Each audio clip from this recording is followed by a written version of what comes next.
Vou falar.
Pessoal de barra, né?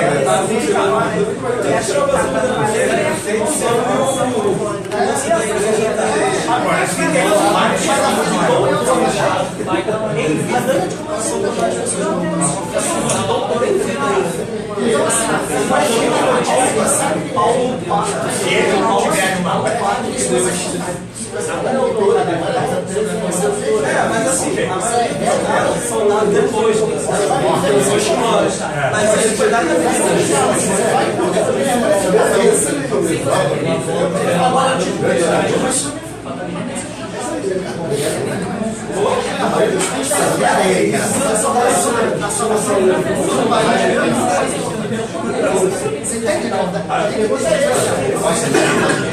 Só não pode ficar aqui na frente.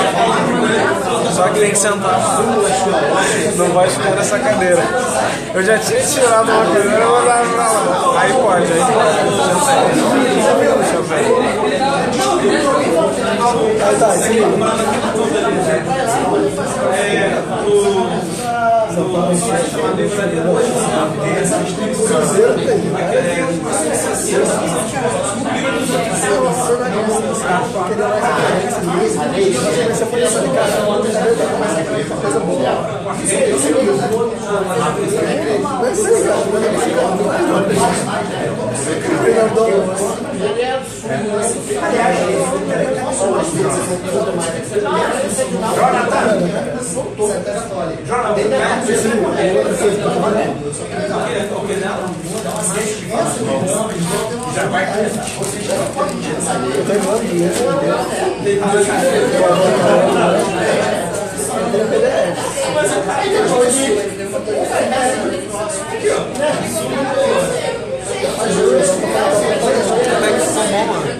Tá um super hiper mega HD.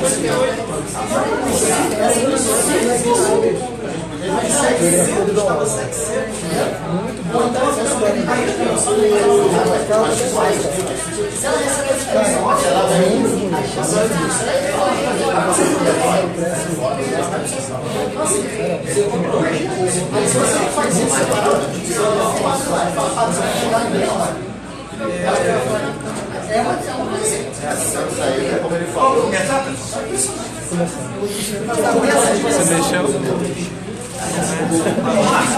O quê? Ah, não tem problema não. Isso aí acontece sempre. Vai começar? Já começou.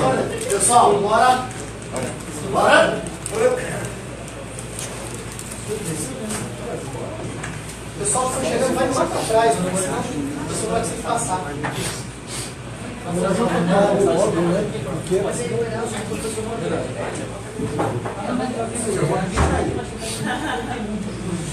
Vai chegar essas duas cadeiras mais pra cá. Nossa, as duas aqui.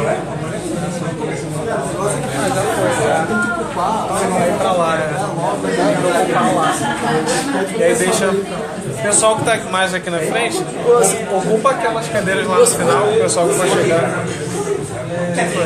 Mas meu celular tá aparecendo. Não, as mensagens todas, eu li daqui. Eu li ao vivo aqui. Eu li ao vivo. Sério? É porque não. Mas tava aqui, tu tava assim. O pessoal que tava longe, não tava pegando. Só se pô, o pessoal deu um zoom monstruoso. Nem tem tanta resolução assim. Dois lugares.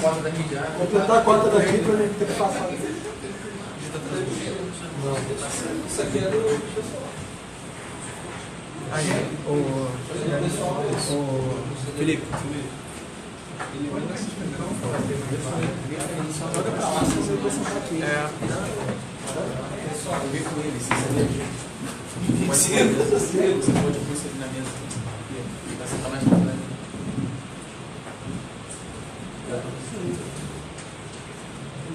Boa, esse foi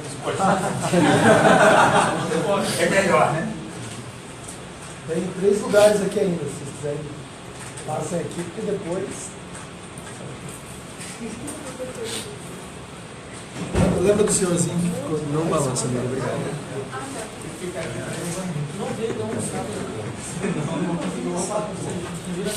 Eu lá. Você tá ao vivo. Isso, aproveita e dá aula, cara. Não pode, dá uma aula aí. Tá saindo. Tá ao vivo. Aí, Manda um oi pra Omar, tem que criar Dá uma aula. Alliance Catholique Française. Tem que criar isso aí, cara. Você viu o primeiro dele? É só não apoia na mesa, amigo. Porque apoiou, balançou, tá bom.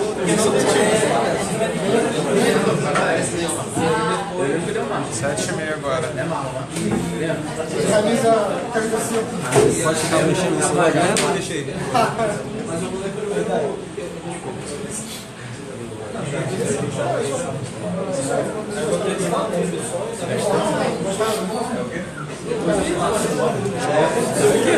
Já mandou?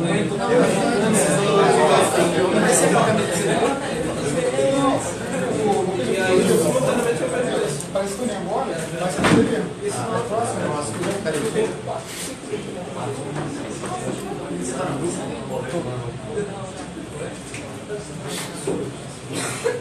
Bruno? Cadê o Bruno? Vamos lá, que hora que começa? Ué, você já tá no ano. Ó, eu preciso falar com vocês, mas não pode de mim não. Vamos lá? Pode ir? Pode. Já está no ar? Já tá lá. Boa noite, vamos falar do Estado Católico e vou tratá-lo por 3 ângulos.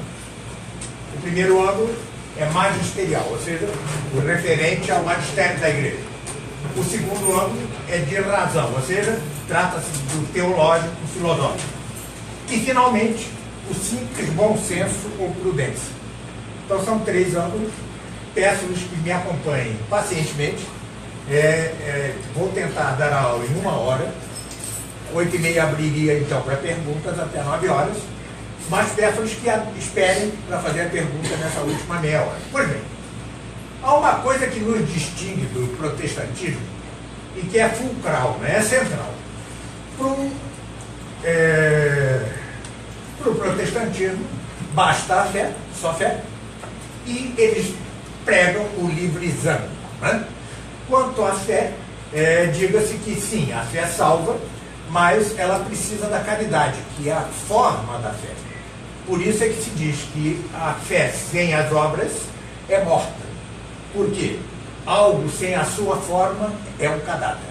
Logo, a fé sem a caridade não só não salva, como é um cadáver de virtude. Pois bem, mas quanto ao que nos interessa, é centralmente a questão do livre exame.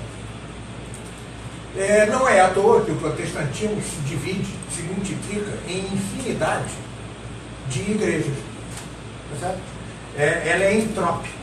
A entropia, ela se apropria, ela corrói o protestantismo. Por quê? Exatamente porque eles não têm um ponto de referência para a fé. Tá?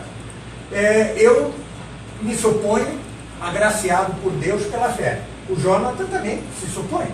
E se nós divergirmos, ele vai fundar a igreja Bola de Neve. Tá certo? Lá perto de casa existe, sério, a igreja do cúspide de Cristo. Podiam ter dito Saguiba, mas preferiram o cúspide. É verdade, isso não é mentira. Mas essa entropia, essa fragmentação crescente, é exatamente a falta de um eixo que resolva a disputa entre mim e o Jonathan. Tá certo? É preciso um eixo. Pois bem, nós temos regras, fundamentos da fé. Ele é triplo.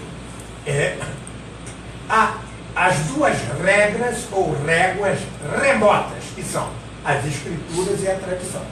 E existe a regra próxima, que é o magistério da igreja. Certo?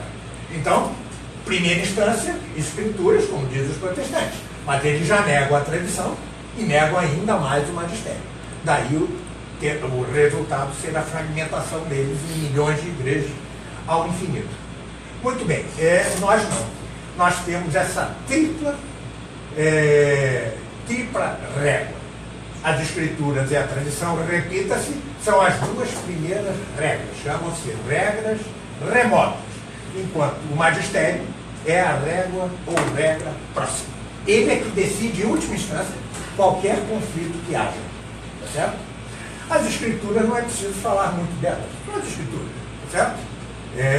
E como todos sabem, as escrituras, conquanto seja uma régua ou regra remota da fé, elas não têm, da parte do nosso débil intelecto, uma interpretação unânime. Tá certo? Se fôssemos anjos, provavelmente concordaríamos em tudo. Como somos homens infalíveis, nós falhamos no entendimento da Bíblia. Conquanto as Sagradas Escrituras, diga-se desde já, são absolutamente inerrantes. Errantes somos nós. Tá certo? Nós é que erramos com respeito a ela. Elas não podem ter uma vírgula errada. E se houver, ou é problema nosso, ou é problema de cópia. Então, estou repetindo o Concílio Vaticano I e a encíclica de Leão XIII, Providentíssimos Deus. É uma encíclica cuja leitura recomendo a todos. Pois bem, mas o que é a tradição? A tradição é tripla, tá certo?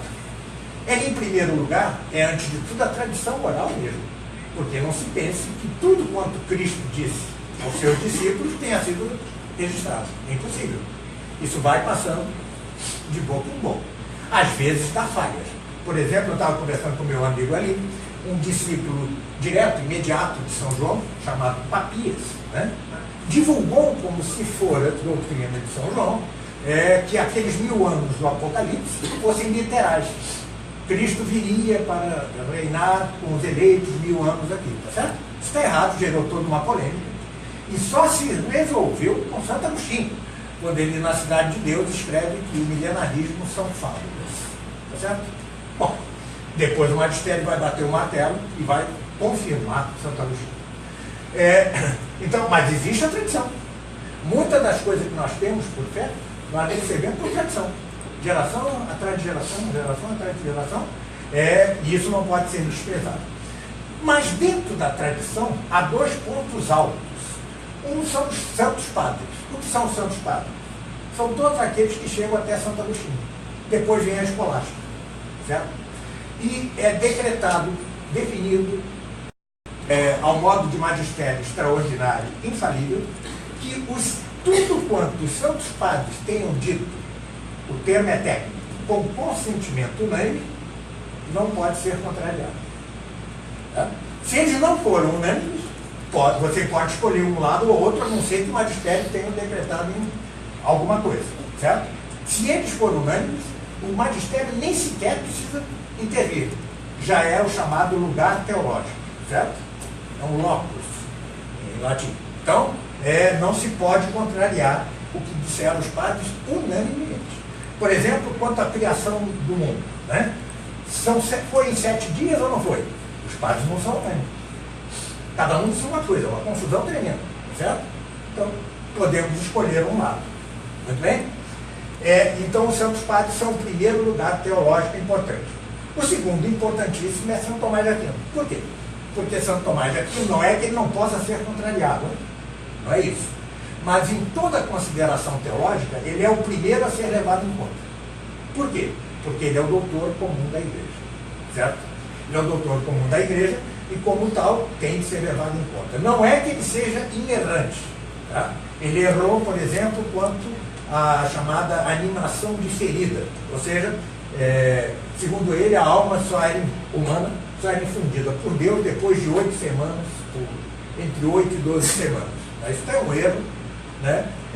Esse erro levou, por exemplo, a negar a Imaculada Conceição. Mas não só ele. Atenção, metade da cristandade errou com ele, incluindo o Papa. Tá certo? Na época de Santo Tomás de Aquino, a Diocese de Roma, ou seja, o Papa, não celebrava a festa da Imaculada Conceição. Muito bem.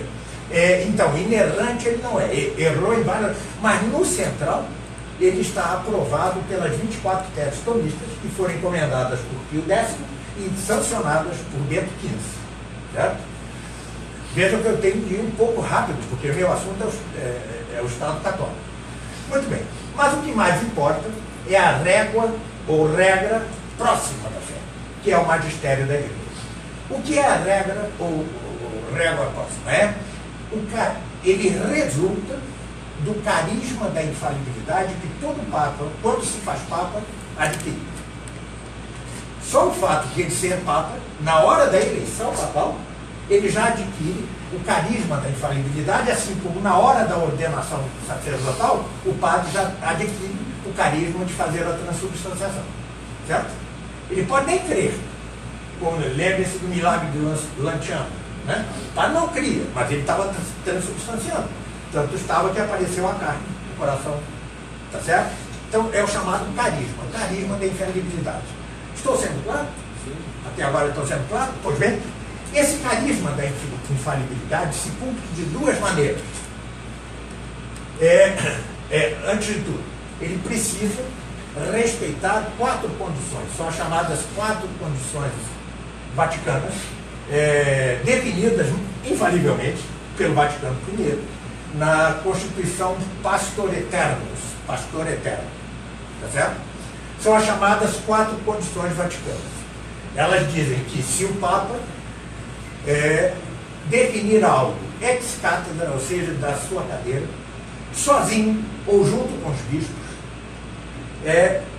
em matéria de fé, de costumes ou de assunto conexo. O que é o assunto conexo? Os papas, por eles mesmos, podem dizer que a matemática, certa equação, é um assunto conexo à fé. Eles têm infalibilidade para isso. Então, se ele disser, vai ser. Certo? Eu estou exagerando para... Mas, por exemplo, as teses tomistas são filosóficas, que, no entanto, foram definidas por 2 papas. Tá certo? É um assunto conexo. Nem é fé, nem é costume. Certo? A terceira condição é que seja para todo o órgão cristão. Ou seja, se um Papa baixa um decreto para um mosteiro, para uma diocese, para um país, para um continente, pode ser obedecido, claro, mas ele não é infalível nisso. Porque para ser infalível tem que ser algo definido para todo o órgão cristão. Está claro? Todo o órgão. Né? E a quarta condição é que seja imperioso. Ele diz, ou obedece, você está excomungado, certo? Então são 4 condições, repita-se. Ele sozinho, ou em comunhão com os bispos, é o caso do concílio, tá?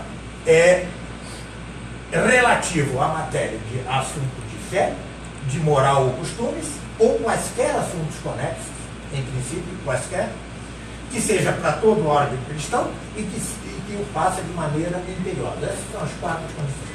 Essas 4 condições se cumprem, porém, de dupla forma.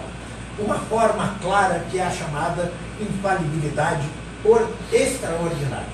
Por exemplo, o Papa diz, Maria foi concebida sem a mancha do pecado original, certo? Sem infalibilidade extraordinária. Ele, em um só ato, ele resolveu a coisa. Certo? E veja que é uma frase curtinha. Isso é que é infalível, né? O que está em volta no documento pode ser infalível, pode ser mais ou menos preciso, impreciso, mas aquela fórmula breve, é absolutamente infalível. Essa é a maneira extraordinária de definir infalivelmente. Mas existe a maneira ordinária. Ela é dupla. Ela pode ser ao longo do tempo ou ao longo do espaço. Por exemplo, vamos supor que o Papa e todos os bispos, cada um em sua parte, digam ao mesmo tempo a mesma coisa. Eu estou radicalizando, certo? Isso é muito difícil, apesar de que hoje, com a internet, até seria mais possível. Ele é infalível ao modo ordinário, ainda que não cumpra aquelas 4 condições vaticanas exatamente, mas disseram ao mesmo tempo. A outra é que ao longo do tempo, não ao longo do espaço, os papas digam a mesma coisa, certo? Com certa solenidade. Dou um exemplo. Durante certos séculos, desde a morte de São Tomás, com certa solenidade, todos ou quase todos os papas disseram que Santo Tomás é o doutor comum da Igreja. Isto faz desta definição magistério ordinário infalível. É para seguir tanto quanto Maria foi concebida sem pecado original. Certo? Agora, é preciso reconhecer que o magistério ordinário infalível, ele é falível no nosso entendimento. Porque eu ou você podemos não entender assim. Certo?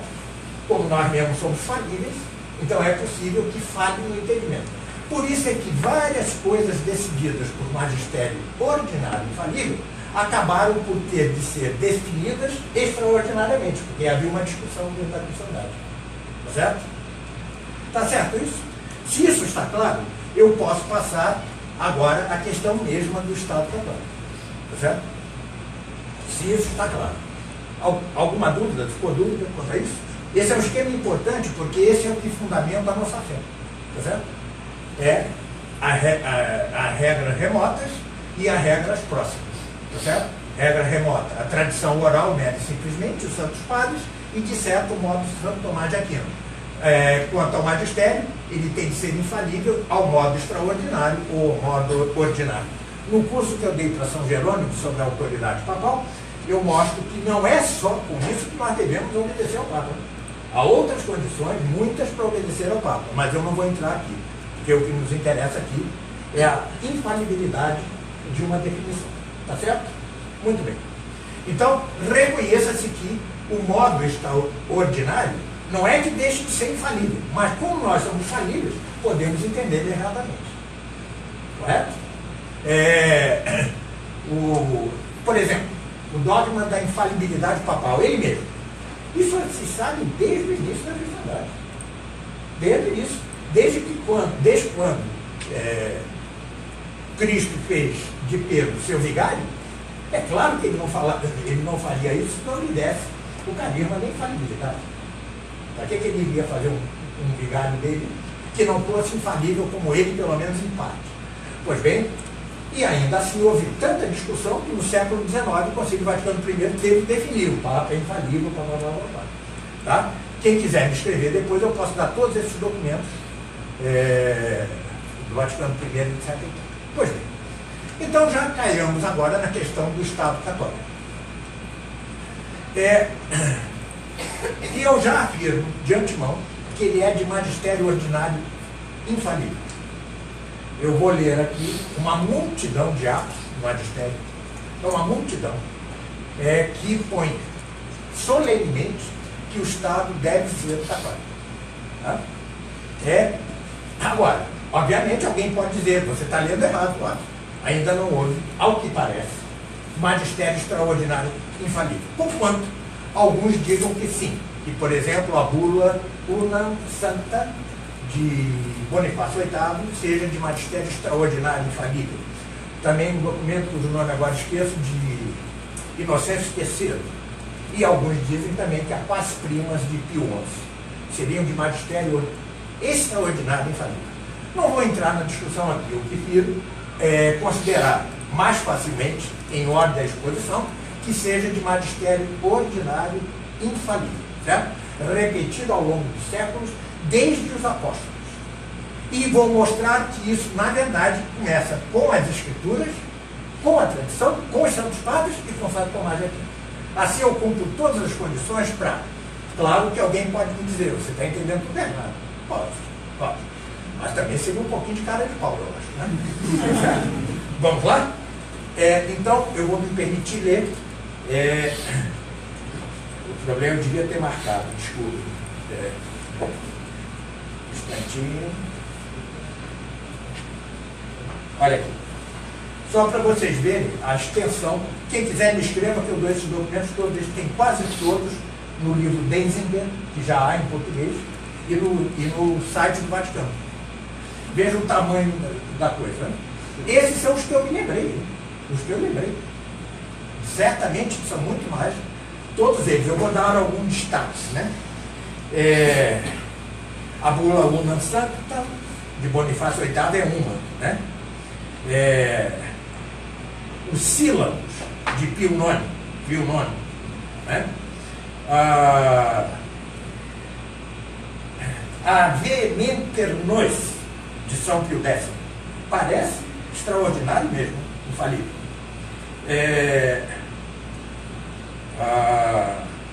A Pachente de Pio X, não é?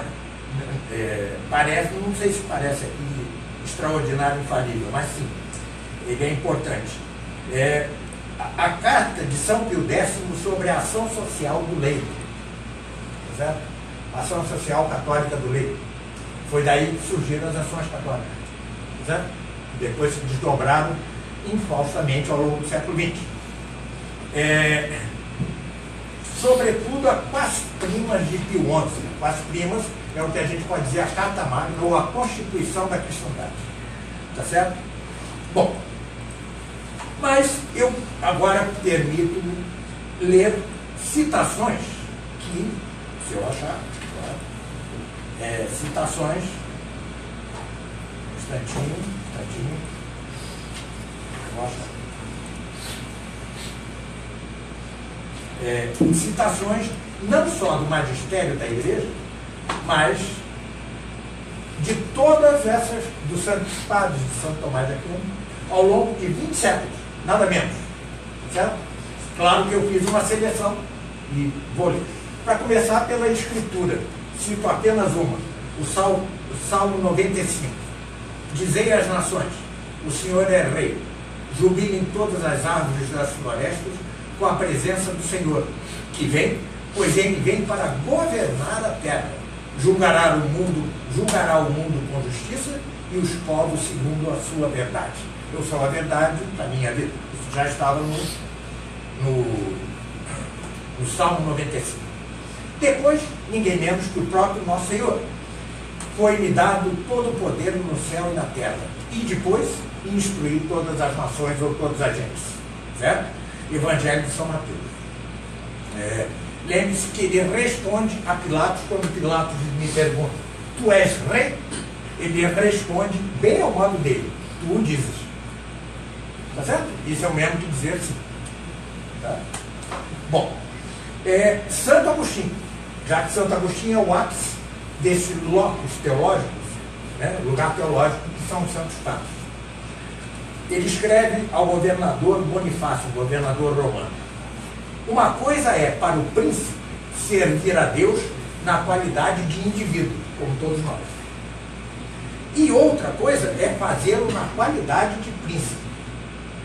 Como homem, ele o serve a Deus vivendo fielmente, mas como rei, fazendo leis religiosas e sancionando-as com o vigor conveniente. Esse é todo o Estado católico. Os reis servem ao Senhor enquanto reis, quando fazem por sua causa o que só os reis podem fazer. Isso é Santo Agostinho, né? Isso daqui não é o santinho lá da esquina, né? É Santo Agostinho. Certo? Vamos lá? Santo Tomás de Aquino. Santo Tomás de Aquino, eu vou voltar aqui no segundo ponto. Certo? Por isso eu só lerei uma frase sem explicá-la muito. É necessário que o fim da multidão humana, ou seja, das sociedades, que é o mesmo que o do indivíduo, o fim da sociedade humana é o mesmo que o de cada um de nós. E só há um, que é Deus mesmo e Cristo, certo? É necessário que o fim da multidão humana não seja viver segundo a virtude, mas antes, mediante uma vida virtuosa, alcançar a fruição de Deus. Tá? Voltarei a isto, peço-lhes paciência. Agora, a famosa bula Unam Sancta de Bonifácio VIII. É essa que parece de magistério extraordinário e infalível. A igreja tem em seu poder 2 gládios, ou espadas. Gládio quer dizer espada. O gládio espiritual e o gládio temporal. Mas este último deve ser usado para a igreja, enquanto o primeiro deve ser usado pela igreja. O espiritual deve ser manejado pela mão do sacerdote, o temporal pela mão dos reis e dos soldados, mas segundo o império e a tolerância do sacerdote. Um gládio deve estar sobre outro gládio, e a autoridade temporal deve ser submissa ao poder espiritual. Santo Inácio de Loyola, ninguém menos, em seus exercícios espirituais. Veja que eu só peguei a nata, né? Tá certo? O homem é criado para louvar, prestar reverência e servir a Deus nosso Senhor e, mediante isso, salvar sua alma. E as outras coisas sobre a face da terra são criadas para o homem, para o ajudarem a alcançar o fim para o qual é criado. Entre elas o Estado, claro. Tá certo? De onde se segue que o homem há de usar delas na mesma medida em que o ajudem a alcançar seu fim, e que ele há de privar-se delas na mesma medida em que dele o afaste. Bom, vamos agora para o nosso amigo Santo Afonso Maria de Ligório. Vejam que impressionante essa frase. Se eu conseguir ganhar um rei, terei feito mais pela causa de Deus do que se tivesse pregado centenas ou milhares de missões. O que um soberano tocado pela graça de Deus pode fazer no interesse da igreja e das almas, milhares de missões jamais o farão.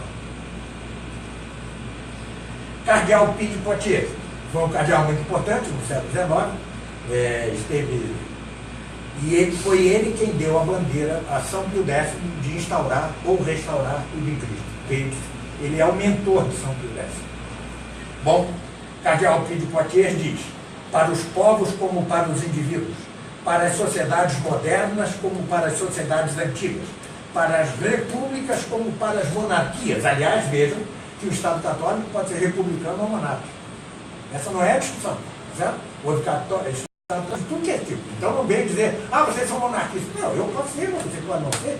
É questão que podemos debater. Todos eles, outro nome dado aos homens em que eles possam ser salvos, além do nome de Jesus Cristo. Leão XIII. Os que no Libertas Prestantissimo, na sua encíclica, os que no governo dos estados pretendem desconsiderar as leis divinas, desviam o poder político de sua própria instituição e da ordem prescrita pela própria natureza.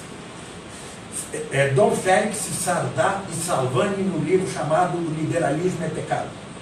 Na ordem das doutrinas, o liberalismo é pecado grave contra a fé. Na ordem dos fatos, é pecado contra os diversos mandamentos da lei de Deus e de sua igreja. São Pio X, nosso cargo apostólico. Não, a civilização não está por inventar. Ela já existiu, ela existe. É a civilização cristã, a cidade católica. O que falta é instaurá-la e restaurá-la sem cessar sobre os fundamentos naturais e divinos contra os ataques sempre renascentes da utopia malsã, da revolta e da impiedade. Pio XI. Essa é o mais impressionante. Quais primas? Aquela que eu disse que é a carta magna da cristandade. No juízo final, Jesus Cristo acusará os que o expulsaram da vida pública e, em razão de tal ultraje, aplicará a mais terrível vingança. Só isso. Não sou eu, né? Pio XII. Nós percebemos, aonde? No discurso à União Internacional das Ligas Femininas Católicas. Nós percebemos a numerosa classe daqueles que consideram os fundamentos especificamente religiosos da civilização cristã sem valor objetivo para os dias de hoje, mas que gostariam de conservar o brilho exterior dela para manter de pé uma ordem cívica que não poderia passar sem tal. Corpos sem vida, acometidos de paralisia, são eles mesmos incapazes de opor qualquer coisa às forças subversivas do ateísmo. Isso é muito importante quando entrarmos aqui, no bom senso à prudência, tá certo? Onde nós vamos ver aonde nos trouxe, a que ponto nos trouxe o Estado laico. Né? João C. É como o patrono do Centro Dom Bosco, porque foi sob Pio XII, foi quem mais lutou pela atuação do laicato, do leigo.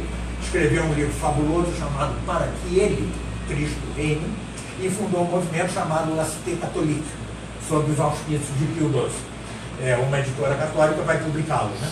É um calhamaço desse tamanho. Pois bem. O leigo, em certo sentido, está mais diretamente interessado no desenvolvimento da realeza social de Nosso Senhor Jesus Cristo, e isso na medida mesma em que se encontra mais engajado que o clérigo na ordem social, na ordem civil, na ordem secular, mais engajado nas coisas sociais, mais diretamente interessado em matéria política. Muito bem. Dei, portanto, quanto às regras da fé, eu dei os dados. Como é possível, veja, eu gastei meia hora nisso.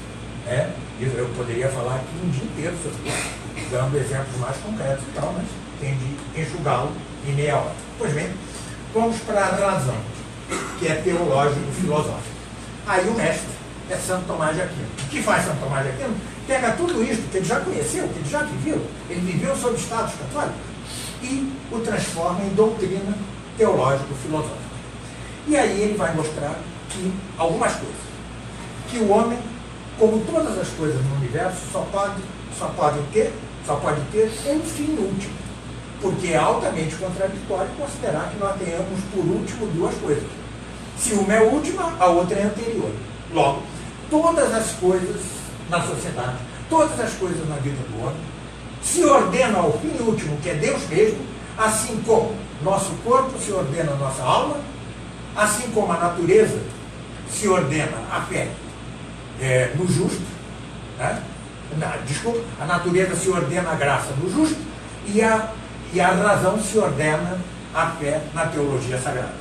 Essa tripla analogia, que é perfeita, eu vou reduzi-la a uma, a ordenação do corpo à alma, para que fique mais claro no pouco espaço que eu tenho aqui. Nós, quando cuidamos do nosso corpo, se não somos pessoas doentes, né? Se não adoramos nosso próprio corpo, nós cuidamos de nosso corpo em ordem à nossa alma.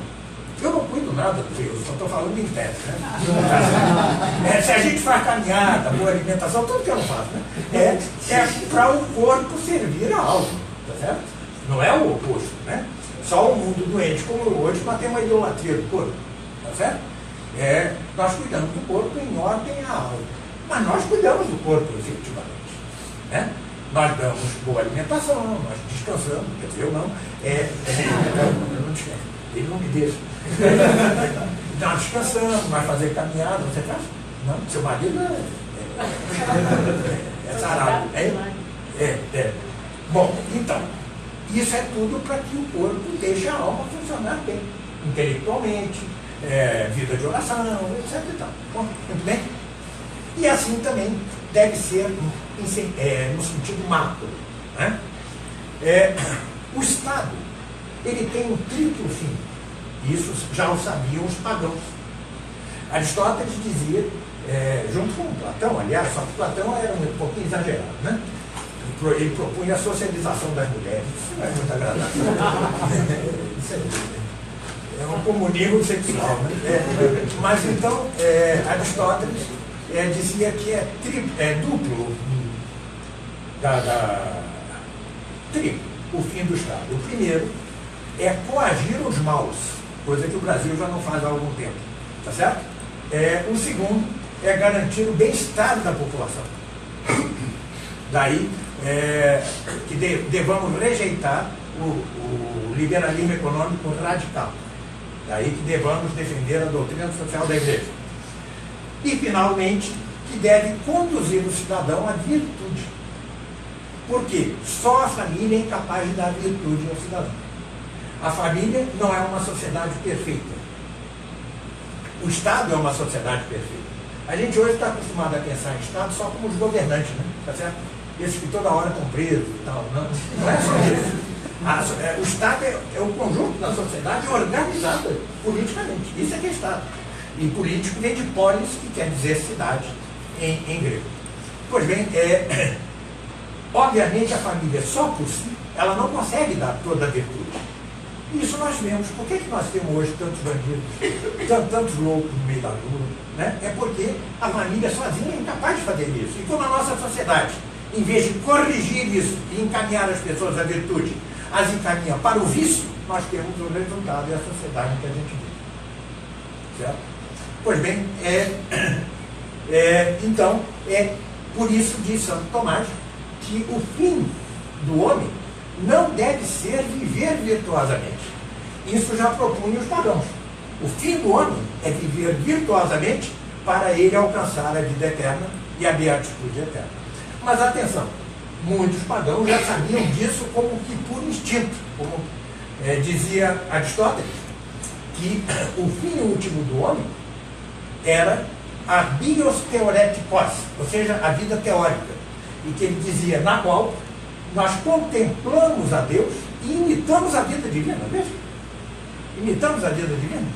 E para isso toda a virtude deve se encaminhar.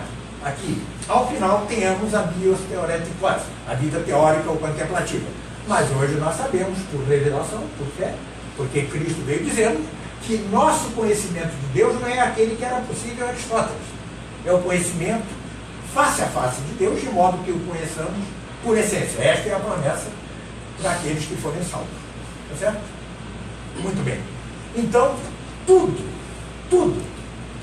na vida, tudo, como diz a Paz Prima de Pio XI, como diz Santo Inácio de Loyola, tudo deve ordenar-se a esse fim último.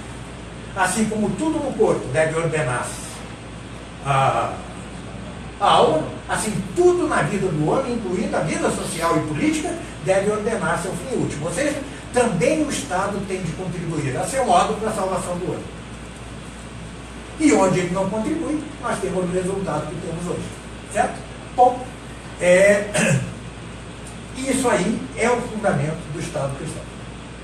O Estado cristão, o Estado católico ou cristão, ele demorou para instalar-se. Por quê?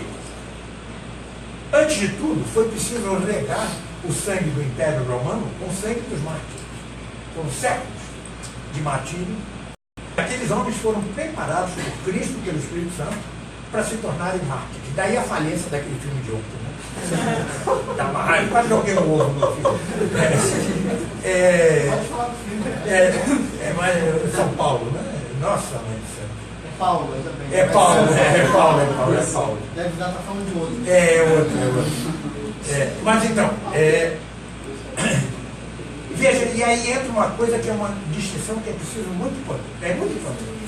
Nós não somos revolucionários. Nós antes, como diz Santo Tomás de Aquino, e como já dizia Platão, antes o martírio que cometemos uma revolução, cometemos uma injustiça. Ele, no livro que eu traduzi e comentei, está aí à venda, que é o Do Reino, de Santo Tomás de Aquino, é a Bíblia desse assunto, ele mostra que nenhum de nós pode sequer matar um tirano. Nós temos de padecer o martírio pelas mãos do tirano sem revidar. Sem revidar. Tá certo? Embora ele reconhecesse que um poder instituído pudesse matar o tirano. Fazendo uma analogia, o regime militar de 74 foi justo, Foi um poder instituído. Não fui eu que fui lá matar o João Goulart. Eu sofreria um martírio pelas mãos do João Goulart. Mas foi uma instituição que fez. O exemplo que ele dá é a morte do tirano pela mão do Senado romano. Tá? O Senado tinha poder para matar. Nós não podemos. Logo, o tiranicídio pela mão dos indígenas é um pecado mortal e não imita a Deus em oferecer-se como vítima sacrificatória e propiciatória. Certo? Bom, posto isso, não sejamos ingênuos agora pelo outro lado. Tá certo? Já chegamos a um Estado católico, certo? E alguém quer derrubar esse Estado. Vamos deixar de defendê-lo?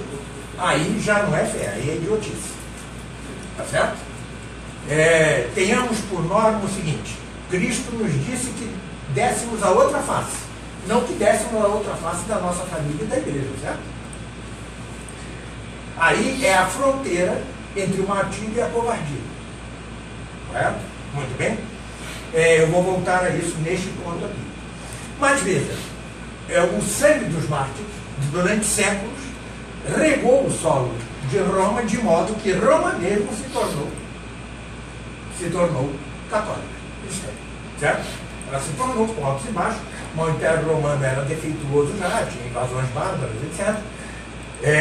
Os bárbaros invadiram, acabaram com o Império, e Santo Agostinho disse: em vez de ficar chorando a queda do Império, vamos evangelizar os bárbaros. Isso foi feito. E os bárbaros evangelizados é que forjaram os estados católicos da Idade Média. Certo? Depois, por uma série de vicissitudes, os estados, já no século XIV, começa o declínio da cristandade, tá certo? E começa a história trágica que veio terminar onde estamos. Tá certo? Pois bem, essas são as razões teológicas filosóficas. Tudo deve ordenar-se a Deus como a seu fim último. Como diz as primas, as artes, as ciências, o Estado, a vida individual, o ensino, tudo deve ordenar-se a Deus. E a Deus deve ordenar-se em duplo sentido, porque o fim é duplo. Ou é o fim, enquanto é a coisa que queremos alcançar, e esse é Deus mesmo. Esse é o primeiro. Deus é o fim último. Mas também o segundo é o usufruto que eu quero disto. E esta é a beatitude eterna. Assim, alguém que tem ambição política sem razão, né, ele tem duplo fim. O próprio poder e depois chegar ao poder, certo? Então nós temos a Deus como fim último e queremos usufruir de Deus na beatitude eterna. Tudo se ordena a isso. E mais, todo e qualquer Estado que não se funde nisso, ele só é legítimo segundo certo aspecto. O único Estado absolutamente legítimo é aquele que tenha por fim último a Deus. Mas, hoje em dia, ter por fim último a Deus é ter a Cristo por rei, porque ele é o mediador graças à sua própria morte, à sua própria paixão e morte na cruz. Cristo adquiriu o título de rei por três coisas. Primeiro, por geração eterna, ele é filho consubstancial ao Pai. Segundo, por união hipostática de divindade e humanidade. Terceiro, por resgate do gênero humano, por sua paixão e morte na cruz. Então ele é rei a triplo título. E por isso mesmo é que os Estados devem pôr-se sob a bandeira de Cristo Rei, desde que ele veio. Claro, não iam pôr-se antes. Antes apenas o Estado judeu se ordenava a Deus. Antes, certo? Somente ele. E ali houve dois momentos. No primeiro momento, o Estado foi absolutamente teocrático. O que quer dizer isso? Deus governava diretamente o povo sem intermediário. Depois vieram os juízes e os reis, certo? Essa é a história do povo judeu. Mas o povo judeu está para o povo cristão, assim como a criança está para o adulto, ou como o imperfeito para o perfeito. Porque ele foi feito exatamente para dele nascer desta carne, da carne judia, o próprio Redentor do gênero humano. Muito bem. Desculpe-me, eu tenho de atropelar aqui meio rapidamente. Muito bem. Então esta é a razão teológica e filosófica. Agora vamos pelo bom senso. Nós temos uma virtude, nós temos uma espécie de arte interna que se chama prudência. A prudência individual, a prudência familiar e a prudência política. São as três prudências que nós temos. O que é a prudência? É aquilo que resolve o que devemos fazer diante de cada caso particular e concreto em ordem ao fim último do homem, que é Deus mesmo. Certo? Isso é a prudência. Isso é a prudência. Então, por isso a tripla prudência, porque nós, de certo modo, temos tripla vida. A individual, a familiar e a política ou social. Certo? Então, nós temos tripla prudência e toda a teoria, na hora que nós vamos praticá-la, tem que passar pelo crivo da prudência. Correto? Não basta a teoria. Bem, cadê o mosquito? Não basta a teoria, é preciso que a teoria, passe pelo crivo do mosquito dele, passe pelo crivo da... Meu Deus, ele me faz... O Lucas Henrique é tremendo. Isso está sendo gravado ao vivo. Rede nacional. Bom, mas... Então, tudo tem a prudência que nós normalmente chamamos bom senso. Tá certo? Bom senso. Então, as duas perguntas que nós devemos fazer é se ainda é possível um Estado católico. Tá? Segundo, se o é, como se chega a ele? Então vamos por parte. É possível ou não é? Vamos partir da primeira possibilidade. Não é possível. Tá certo? Vamos dizer que a nossa prudência diga, não é possível mais instaurar-se um Estado católico. Essa é uma possibilidade. Pois bem, para isso, para responder a isso, concordando com essa possibilidade, escreveu o cardeal Pie de Poitiers, permita-me ler, se eu achar, o que diz o cardeal Pie de Poitiers, o inspirador de Pio X. Bom, então vamos lá. Isso ele escreveu no século XIX. Eu vou resumir para que depois vocês entendam. Ainda que não seja possível o Estado católico, devemos defendê-lo até sob o martírio. É isso que ele está dizendo. Certo? Ainda que não seja possível. Muito bem? Eu vou ler, peço-lhes paciência, é um pouquinho longo. Lutemos com esperança contra a esperança mesmo. Pois quero falar a esses cristãos pusilânimes, a esses cristãos que se fazem escravos da popularidade, adoradores do sucesso e que são desconcertados pelo menor progresso do mal. Afetados como eles são, praza a Deus que as angústias da aprovação derradeira, ou seja, do fim dos tempos, sejam mitigadas. Esta aprovação está próxima ou está distante? Ninguém o sabe. Realmente não sabemos. Certo? Mas o certo é que, à medida que o mundo se aproxime de seu termo, ou seja, de seu fim, os maus e os sedutores terão cada vez mais vantagem. Já quase não se encontrará fé sobre a face da terra, ou seja, ela terá desaparecido quase completamente de todas as instituições terrestres, ou seja, terá acabado o Estado católico. Os próprios crentes mal ousarão fazer uma profissão pública e social de suas crenças. Menos nós, né? Veja o que nós fizemos ontem lá no cinema. A cisão, a separação, o divórcio das sociedades com Deus, o que é dado por São Paulo como sinal precursor do fim, ir-se-á consumando dia após dia. A Igreja, sociedade sem dúvida sempre visível, atenção, isso ponto 7 vacantismo, tá? Sempre visível, será cada vez mais reduzida a proporções simplesmente individuais e domésticas.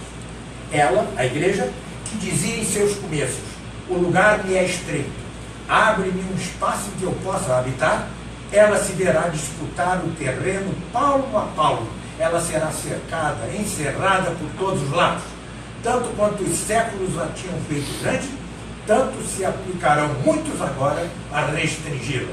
É o que vivemos. Enfim, haverá para a Igreja da Terra uma como verdadeira derrota, e será dado à besta mover guerra contra os santos e vencê-los. A insolência do mal atingirá o ápice. Ora, nesse extremo das coisas, nesse estado desesperado, neste globo entregue ao triunfo do mal e que logo será invadido pelas chamas, o que deverão fazer todos os verdadeiros cristãos, todos os bons, todos os santos, todos os homens de fé e de coragem? Aferrando-se a uma impossibilidade mais palpável que nunca, eles dirão com energia redobrada e tanto pelo ardor de suas preces, como a apelatividade de suas obras, e pela intrepidez de suas lutas. CDB. Ó Deus, Pai nosso que estás no céu, santificado seja o vosso nome, assim na terra como no céu. Venha a nós o vosso reino, assim na terra como no céu. Seja feita a vossa vontade, assim na terra como no céu. Eles, os heróis, murmurarão ainda estas palavras, e a terra tremerá sob seus pés. E assim como outrora, em seguida um espantoso desastre, se viu todo o Senado de Roma e todas as ordens do Estado ir ao encontro do cônsul vencido e felicitá-lo por não se ter desesperado da República, assim também o Senado dos céus, todos os coros dos anjos, todas as ordens dos bem-aventurados, virão ter com generosos atletas que tiverem sustentado o combate até o fim, esperando contra a esperança mesma.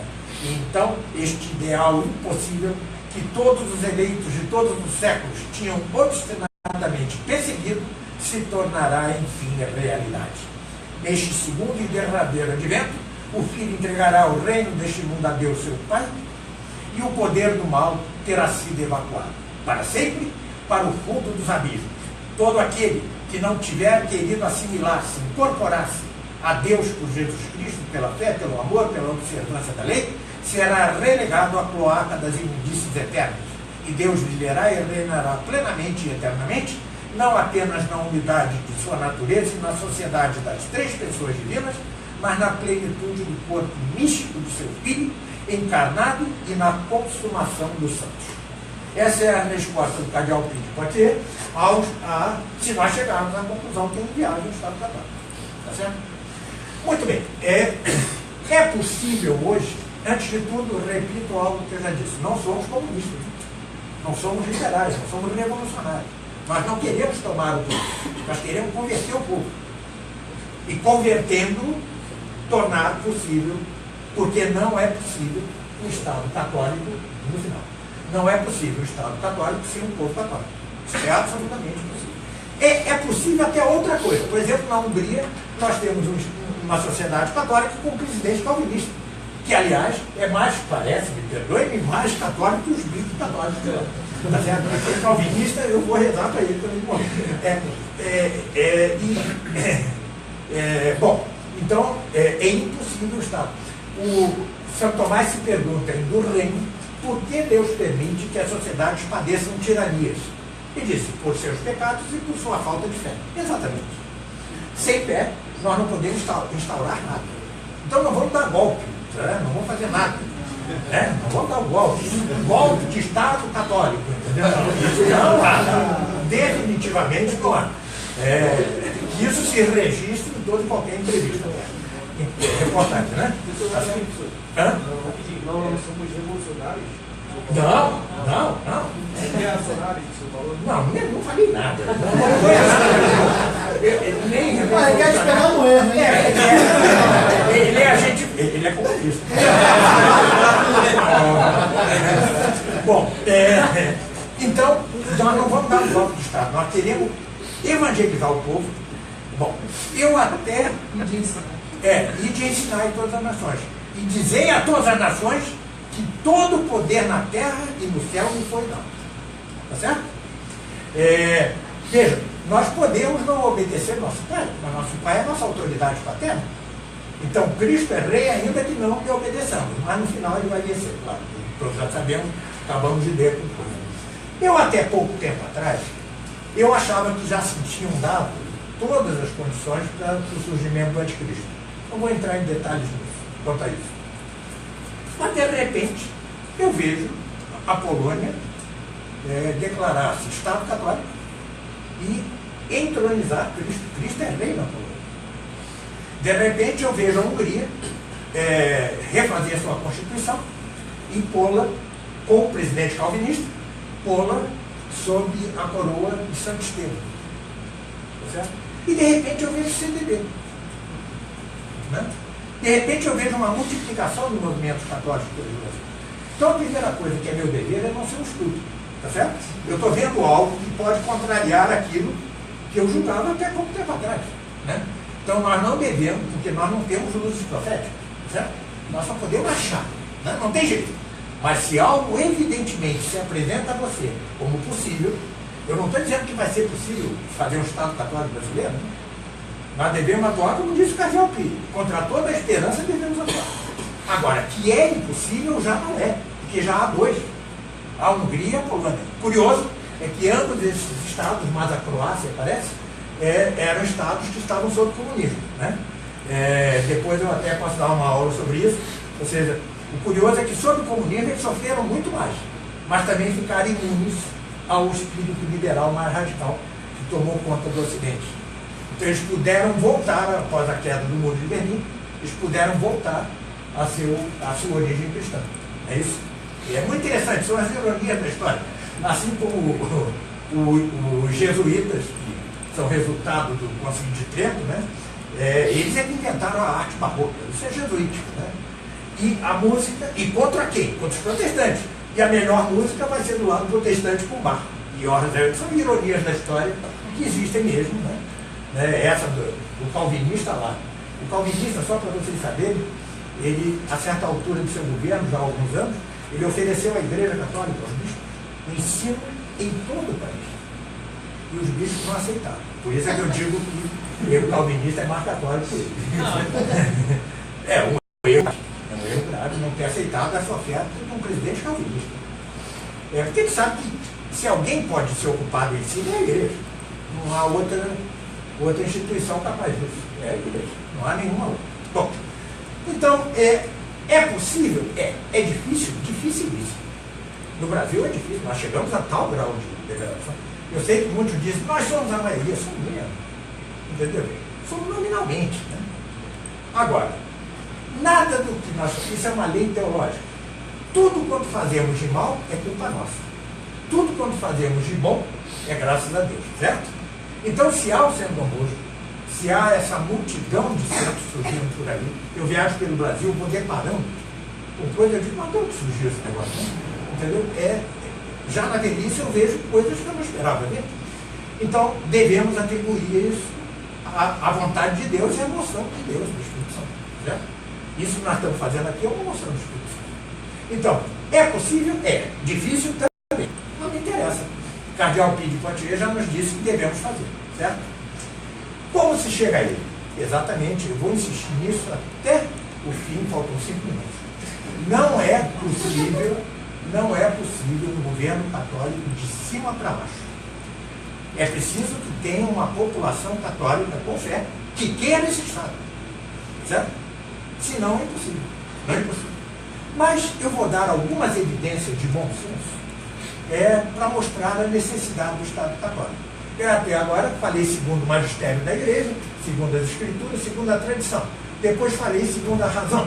Agora eu vou dar razões de bom senso. Vocês todos concordam que queremos acabar absolutamente com o aborto? Sim. Que outro Estado pode permitir isso? Você conhece algum? Não? O chinês? Né? O holandês? É impossível. O único Estado que pode acabar com os crimes contra Deus é o Estado católico. Nem sempre consegue.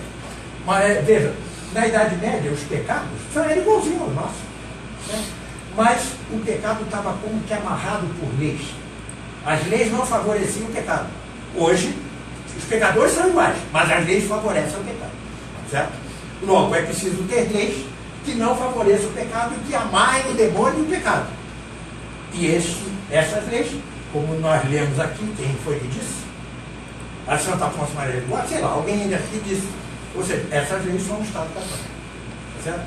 São um Estado católico. Depois. Deixa eu continuar rapidinho, deixa eu terminar. Vamos 5 minutos só. E, finalmente, pelos frutos os conhecereis, não é assim? Não é? Não é pelos frutos? Claro que há exceções, claro que há tudo. Mas, normalmente, uma árvore má dá maus frutos e uma árvore boa dá bons frutos. Isso é o que diz o Evangelho. Quais são os frutos do Estado laico? Eu digo, desde 1789, que é quando se funda o Estado laico, pela Revolução Francesa, na Revolução Francesa, em 14 anos, se mataram 150 mil pessoas, a maioria delas católicas, como os camponeses da Vendéia os seguidores de São Luís Maria do Leão de Montfort, freiras, padres, etc. Foi a primeira revolução séria, né, do Estado laico. Ali se instaurou o Estado laico, matando-se em 15 anos 140 mil pessoas. Só para se ter um termo de comparação.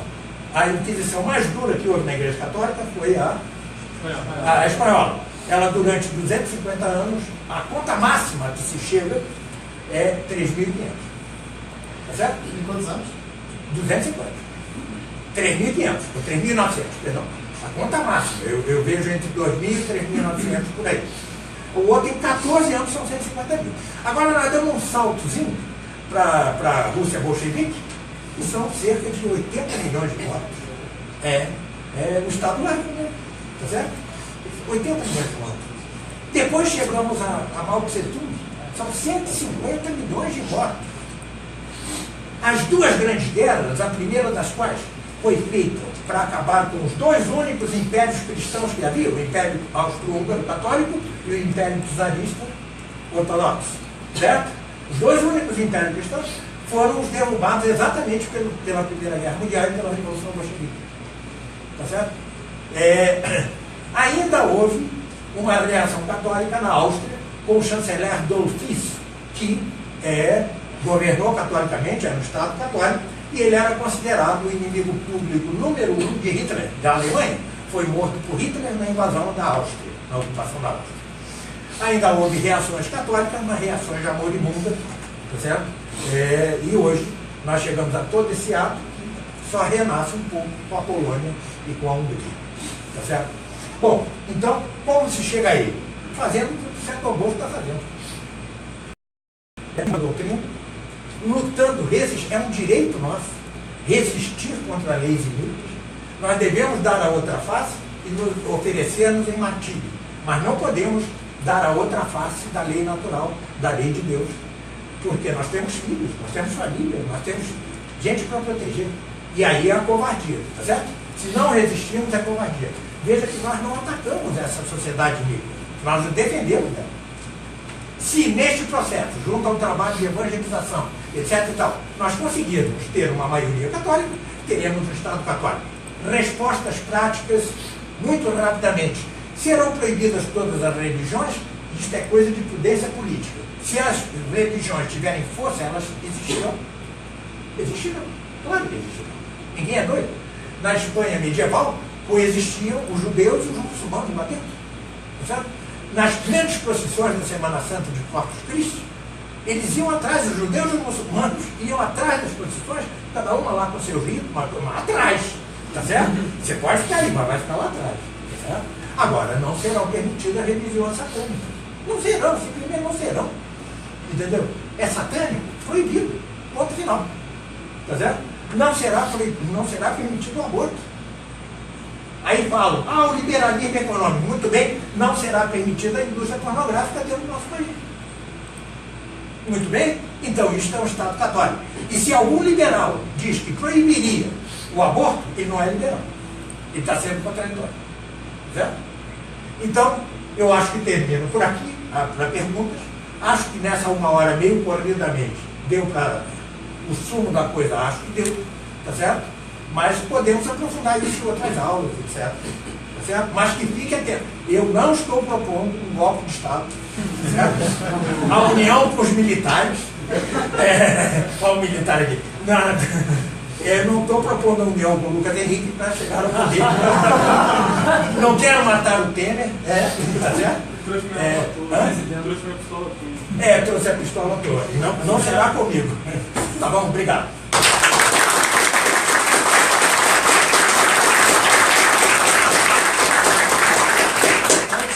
Professor, mostra o livro. Não, vai dar mais problema. Vai dar mais problema. Mas olha só, 3 perguntas apenas. E aí é para fazer a pergunta, não é para contar a história da sua vida. Tá? Quem for fazer a pergunta. 3 perguntas apenas. Tá? Bom, começa por ele. A nossa Constituição era católica? Como? Nossa Constituição? Era, mas ele O problema é que o Repete a governante pergunta, não é... Professor, antes de responder a pergunta, repete a pergunta dele. Não, a pergunta dele é se a nossa Constituição no Império era católica. Foram duas, né? Mas seja como for, era católico nominalmente. Isso. Deixa eu responder. Então, era católico nominalmente. Alguns benefícios disso oferia a igreja, sem dúvida alguma. Mas, na verdade, foi com a República que a igreja teve mais liberdade ao fim e ao cabo. Então, não sejamos dogmáticos, tá certo? Eu sou monarquista, mas isso não quer dizer que eu aprovo aquele governo monárquico. Porquanto, veja, a história nunca é perfeita. Nós fazemos planos retilíneos na nossa mente. Chega na história e é tudo diferente, certo?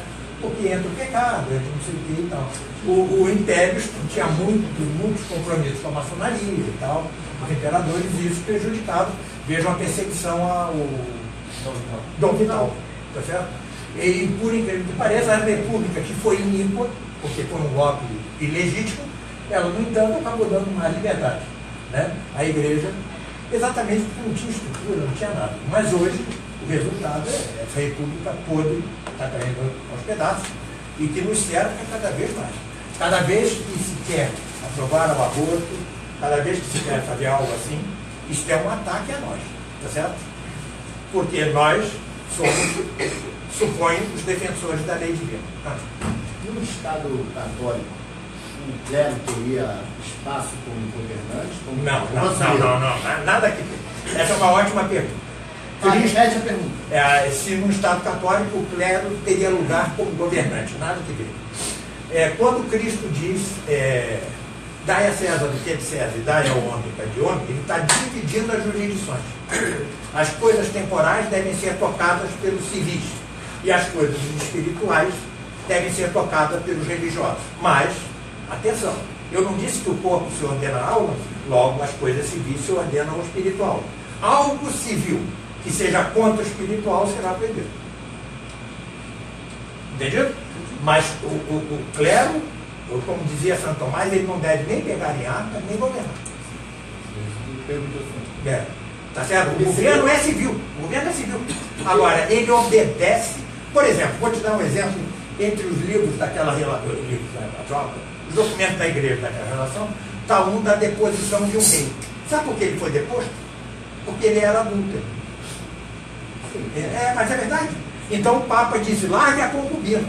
Ele não largou, foi excomungado. Henrique VIII, né? Não, o Henrique VIII já é fixe.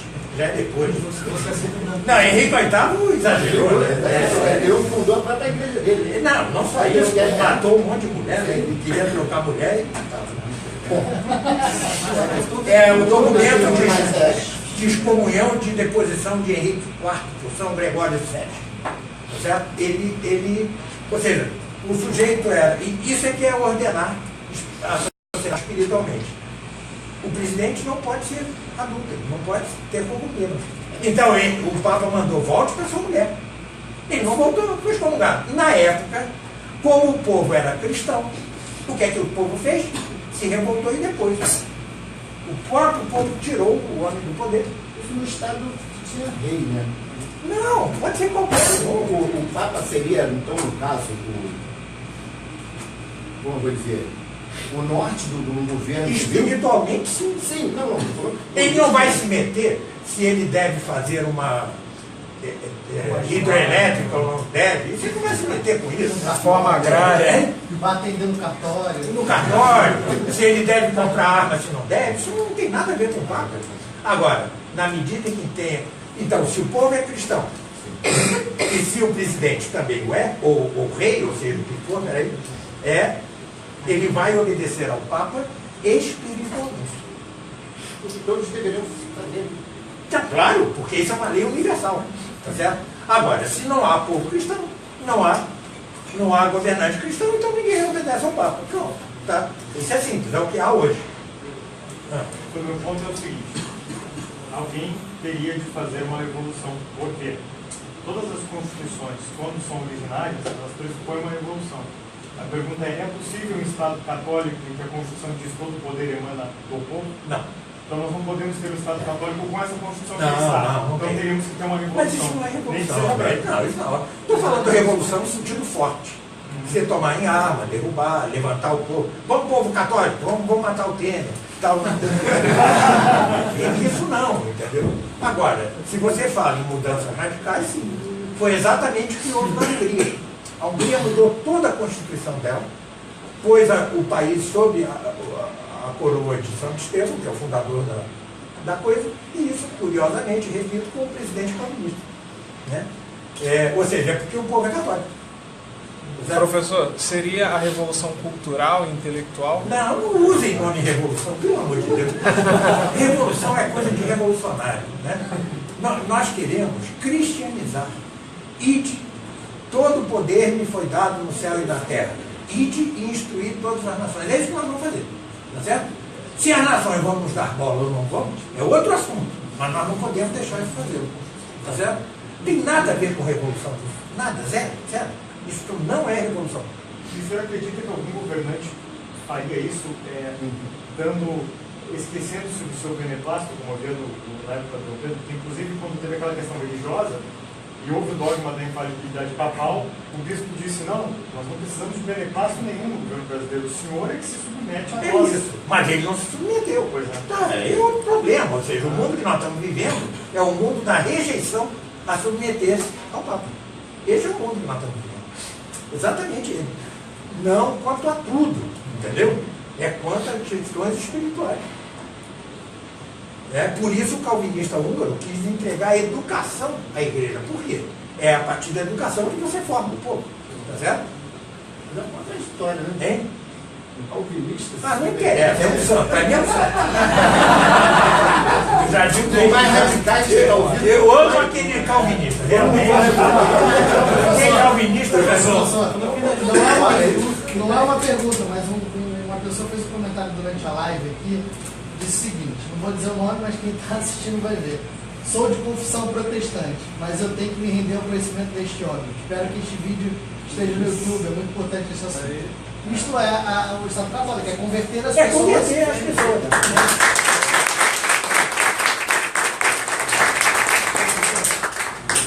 O senhor está fazendo uma distinção, como fez o Crane Britton, entre as duas revoluções, a exemplo da Revolução Americana e a Revolução Inglesa, e a Revolução Russa e a Revolução Francesa, que as quatro... A francesa, a americana e a inglesa são liberais. Uma coisa é se uma foi mais radical que outra ou não. A Revolução Liberal Americana teve mais bom senso, digamos assim.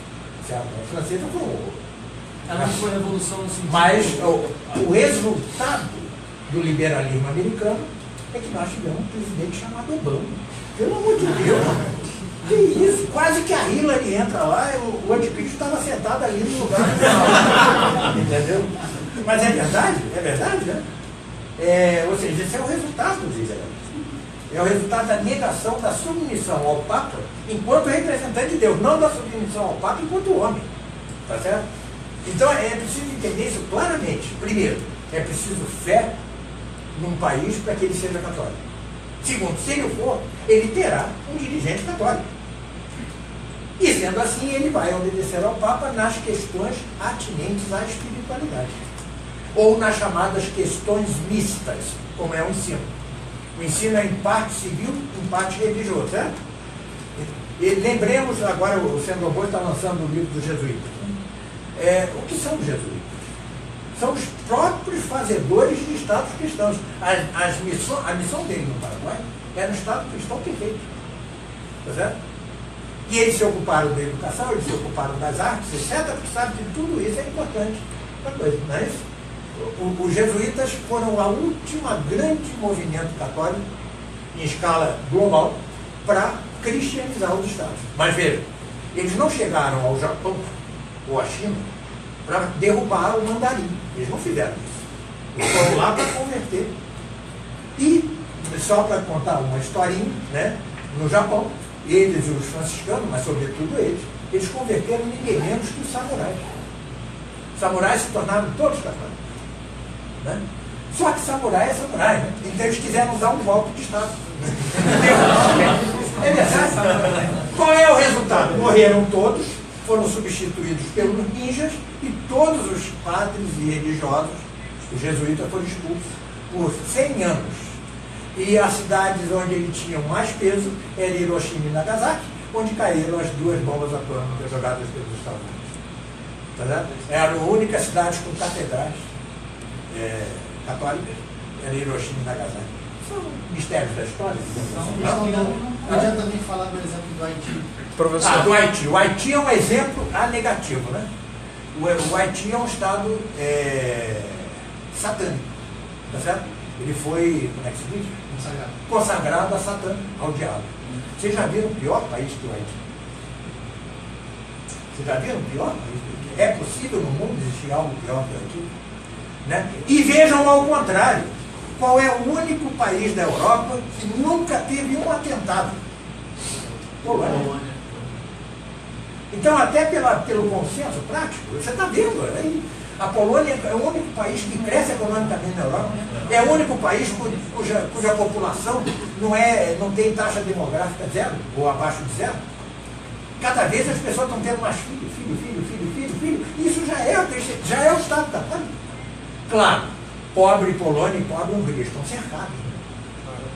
Estão cercados por todos os lados, são ameaças de todos os lados. A UE não para. A UE é o Comitê Central da Revolução atual, é a União Europeia. É pior até em certo sentido, porque tem um poder mais global. Aliás, só quero dizer o seguinte aos que defendem os liberais, que o comunismo só atingiu o poder que ele teve porque na Conferência de Yalta, os aliados vencedores da Segunda Guerra dividiram o mundo em 2 áreas de influência e deram metade do mundo para a União Soviética, o que trouxe por consequência a invasão da Bulgária, da Hungria, da Polônia, etc. Bom, professor, uma última pergunta. O padre Marcos Ferrucci, lá de Cuiabá, ele está perguntando o seguinte: o Estado católico não precisa necessariamente ser monárquico? Os princípios fundamentais do republicanismo não contrariam os princípios teológicos católicos com a questão da autoridade que vem de Deus e não do povo? Não precisa. Isso é documento, eu recomendo a Pachende de São Pio X, em que ele diz que pode haver 3 formas legítimas de Estado: a monarquia, a aristocracia, ou que se diz em latim a polícia com T, politia, né? Eu acrescentaria um 4, que é o regime misto de São Tomás de Aquino, que é um misto de monarquia, aristocracia e democracia, certo? Então há 4 formas de regime, mas cada uma pode ter suas desagregações. Então, a monarquia pode tornar-se tirania, a aristocracia pode tornar-se oligarquia, e a polícia pode transformar-se na bagunça da democracia liberal. Não da democracia em absoluto, da democracia liberal. Mas ainda na democracia liberal, a Polônia se fez católica. Então, quando Deus quer, entendeu? Mesmo num regime degradado, o maior, último presidente fora do imperador Carlos, da Áustria-Hungria, que hoje é beato, eu acho, foi o presidente Garcia Moreno, do Equador. Foi por eleição, tá vendo? Depois a maçonaria o matou, tá certo? Mas isso é assim mesmo. Né? Exatamente, a maçonaria acabou com o império dele. Exatamente. A maçonaria que acabou com o império dele. Foi a maçonaria. Ele escreveu uma carta, essa carta é pública, a Pio IX, dizendo: vamos matar. No dia seguinte foi morto. Pio IX, ele então não quis se envolver nas questões de Estado. Ele complementa a questão dele aqui. Ele não quis se envolver nas questões de Estado. Mas a Segunda Guerra também. A Segunda Guerra também não quis. Mas o que ele podia fazer na Segunda Guerra? Só tinha inimigo de tudo. Mas vai ficar? Hein? Vai ficar? Não. Mas como? Ele fez o possível. Pio XII foi Arauto. Ele teria que ser o Arauto. Pio XII fez o Ele possível. ajudou muito. Salvou muito judeu. Então, mas... Aí o que ele podia fazer? Eu acho que Você, olha só. O Papa falando. Olha só, não confundamos o seguinte. Quando eu digo poder espiritual, o poder espiritual não tem exército. Foi lá uma aconteceu com o Beato Carlos. Então, Espiritual não tinha mas exército. como é que- Deram apoio espiritual a ele agora. Apoio de Estado a igreja não podia dar. Não, mas peraí, olha só. Não discutamos coisas pontuais. Olha só, não discutamos coisas pontuais. Primeiro, os papas estão sujeitos a errar em atos práticos. Primeiro. Segundo, tem que ver a conjuntura, tá certo? Ou seja, nós temos aqui a prudência. A prudência é o crivo que faz com que passemos a teoria para cada ato concreto. Pode ser que, prudentemente, o Papa Pio XII tenha agido de certa maneira, diante de circunstâncias absolutamente adversas. A gente não sabe. Então não julguemos, não pré-julguemos. Veja, a cristandade já tinha acabado em 1789. A igreja, desde então, é uma cidade sitiada. A igreja é sitiada. Então, as notas prudenciais dos papas são difíceis de ser julgadas, porque eles têm conhecimentos que nós não temos. Mas João Paulo II, ele divulgou quase sozinho no mundo de Berlim. Tá bom, tudo bem. Politicamente ele foi. Mas tudo bem, mas isso não altera nem para mais nem para menos a teoria. Sem exército nenhum. Aceitou a condição. Não é a prudência. A prudência. O Papa, mas olha só. Um Papa pode julgar em certo momento que não deve intervir por esta ou aquela razão que a gente não sabe. Às vezes pode achar que deve intervir. Às vezes erra. Pio XI errou com os cristeiros, por exemplo. Certo? Ele foi enganado pela maçonaria. Ele estava de máxima boa vontade. A maçonaria, porque o que são os cristeiros? É uma reação católica legítima. Era um país católico. Os revolucionários de Zapata, né, tomaram o poder e proibiram a missa, simplesmente isso. E eles reagiram em armas do povo.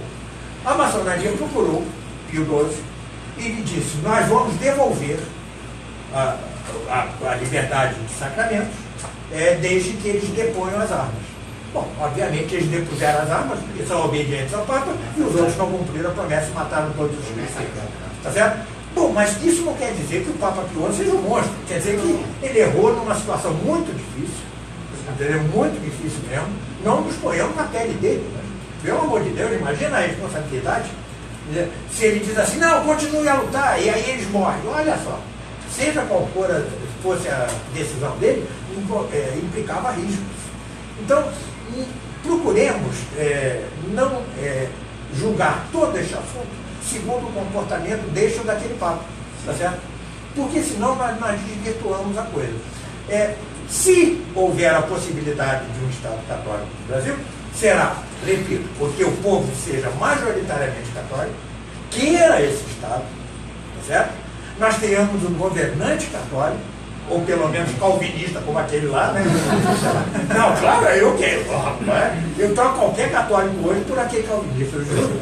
Aquele calvinista é genial. Não, heresia nada, ele está fazendo mais bem. Calvino não? Calvino? Não, ele tá bom. Eu só digo que ele está fazendo mais bem que a maioria de todos. Ele deve ter sido de origem calvinista. Não, ele é calvinista. O calvinista é católico. Não. Última pergunta. Ele é católico. Ele é calvinista, tenho certeza. Leia aí. É só entrar no... Última pergunta. Professor, o Marcelo Ferreira, ele queria saber a opinião do senhor. Ele é lá de... Não estou conseguindo ver aqui. Ele queria saber a opinião do senhor sobre a criação de um partido político católico. Sou contrário. Porque a tendência, isso já foi feito com as democracias cristãs. E o resultado não foi bom. Certo? É preferível hoje entrar nessas nossas legendinhas de aluguel e, é verdade, e ter representação política a formar hoje. É preferível fazer o que nós estamos fazendo, centros e institutos. Porque como partido nós não vamos evangelizar. Com centros e institutos nós vamos mudar a mente do povo, se Deus quiser. Tá certo? Então eu sou contra um partido político católico. Eu também. Tá? Pessoal, muito obrigado. Isso aí. Como a gente... Vocês